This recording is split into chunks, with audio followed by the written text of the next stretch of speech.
E thash është shqetësim i kohës, jo rastisht e thash, sepse jo që në rinin ose në adoleshencën tonë nuk ka qenë problem, po ndoshta edhe janë shku pak duke u mbulu, ose nuk janë pa heq, ose duke u fshehur.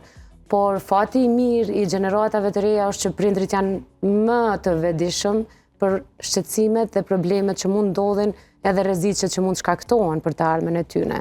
Po unë i thash ankthi dhe depresioni, unë do doja të ndaleshim i maspari tek këto dy pika, sepse jo vetëm tek adoleshencët, po kudo në botë, tek njerëzit, edhe ankthi edhe depresioni nuk do me thonë që janë pako.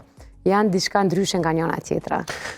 Në të vërtetë është pikërisht ky emision që ka ndikuar në vetëdijsimin më të lartë të komunitetit tonë. Dhe prindrit tani kanë një adresë ku të adresohen dhe të paraqesin shqetësimet për fëmijët e tyre. Këto shqetësime kanë qenë edhe më herët. Mirë po, si duket, ndoshta ka munguar kuptimi i profilit psikologjik të ofrimit të shërbimeve, ndërkohë që tani ne kemi profesionistë janë që specializuar për të ofruar këto shërbime dhe sigurisht për të identifikuar vështirësitë e prezantuara. Në të vërtetë, ne flasim gjatë gjithë kohës me njerëz sepse komunikimi është baza e ndërveprimit njerëzor dhe shohim që shpesh herë kur flasim njerëz thonë jam shumë në depresion, kam shumë ankth, dhe jo domosdoshmërisht ata janë në depresion apo kanë gjendje ankthi, pikërisht. Mirë po, shpesh herë i mbjeshim këto nga ndjesitë momentale ose ndjesitë tona akute që po na vinë si rrjedhoi e ekspozimit të një situate që nuk provokon ndjesi pozitive. Dhe ne e dimë që jeta është bërë shumë dinamike dhe i po ballafaqohemi me situata të cilat mund të na provokojnë këto ndjesi, andaj ne duhet që të jemi shumë të kujdesshëm që të bëjmë ekzaminimin klinik në mënyrë që të arrijmë në përfundimin për kuptuar se kjo situatë a është me të vërtetë një gjendje depresive apo një gjendje anksioze dhe pastaj të punohet me të sipas manualeve të trajtimit. Në mënyrë që të bëhet kjo, është shumë e rëndësishme të referohemi karakteristikave të vështirësive dhe mendoj që kjo informat ju hyn shumë në punë prindërve të cilët mund të jenë duke u ballafaquar me adoleshentët që janë duke i kaluar këto rrethana. Sipas sistemit ndërkombëtar të klasifikimit të vështirësive të çrregullimeve të shëndetit mendor, ankthi dhe depresioni janë diagnoza të veçanta. Ato janë çrregullime të cilat i kanë karakteristika të veçanta, të cilat neve na ndihmojnë në mënyrë shumë të saktë me bë diferencimin e njërës dhe diferencimin e tjetrës. Ne mbështetemi në karakteristikat primare, sekondare dhe terciare të çrregullimit dhe duke i plotësuar ato, shohim frekuenca, sa është shpesht, gama, sa shumë ndodhin dhe pastaj arrijmë për me bërë një diagnostifikim të mirëfillt. Kjo ndodh duke u mbështetur në instrumente të cilat të standardizuara, të hartuara dhe sigurisht të testuara për të hulumtuar një problem të caktuar.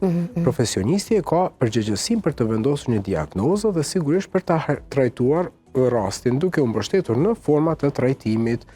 Prindrit gjithmonë është shumë e rëndësishme me përmend këtë gjë. Prindrit gjithmonë thonë të lutem më ndihmo, unë po du me e di se çka ka fëmiu im. Adoleshenti, tash të edhe 100 vjet mi bo për prindin gjithmonë një fëmijë, është pra. Dhe kemi raste ku vijnë për shembull 18 vjeçar dhe prindi thotë i referohet si fëmiu se kjo çështje e adoleshentit nuk përmendet shumë. Atëherë ndoshta do të doja që të ndaj vetëm pakës sekonda që ti të bëj diferencimin e këtyre të dyave. Do të thotë çka është ankthi? Ankthi është një gjendje psikologjike në të cilën personi karakterizohet me një shqetësim të vazhdueshëm lidhur me një situatë e cila jo domosdoshmërisht do të ndodh. Tash do të kemi një reagim fiziologjik që është i njëjtë me frikën, mirë po stimuluesi konkret mungon. Nuk ka bazë. Nuk ka bazë, që do të thotë fëmiu është i shqetësuar, vazhdimisht në shnëpritje, është në lëvizje, domethënë vret një agitacion kinetik i themi na, nuk rahatohet në asnjë mënyrë, mundet me fillu me qajt, vazhdimisht është në pritje që do të ndodhë diçka. Në esencë, baza është jo reale. Kjo thot për shembull, kur flasim për fëmijët të cilët mund të kenë një çrregullim ankthi dhe pastaj do ta shpjegoj pak më në detaje, do thot kanë frikë se mos po vdes prindi për shembull, ose kanë frikë se mos po ndodh diçka. Jo po tash po shkak se mu po më shpejtohet frymarrja sigurisht unë nuk jam mirë. Domethënë dhe tash ankthi duke pas parasysh që ka disa specifika.